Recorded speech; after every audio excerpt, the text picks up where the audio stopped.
This is the Lone Crater YouTube. We hope this video helps. You begin by confirming you have the correct role and permissions. Without report admin or equivalent, you cannot save shared reports. Next, pick the data source and why it matters. Tables give raw rows, saved filters narrow scope, indicators summarize trends. Open reports and choose Create New, then select a visualization type that matches your question. Once done, select the base table and apply an initial filter so you see sample rows immediately and validate field availability before configuring columns. Now configure the report, add fields or metric aggregations, and decide how to present them.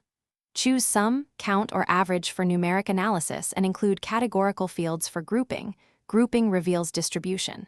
For time series work, set time bins like daily, weekly, or monthly so trends become clear. Use conditions and encoded queries to refine the dataset. This prevents noisy results. Make sure to preview frequently if numbers look off. Tweak groupings or metrics until the output matches expectations and business logic. Finish by saving the report with a descriptive title, description, and tags. Choose personal or shared visibility based on audience.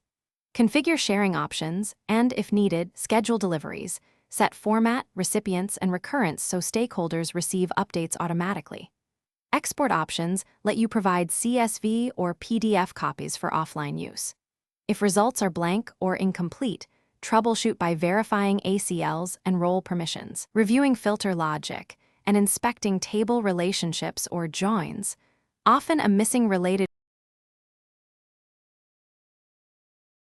Thanks for watching. Consider subscribing if we helped you.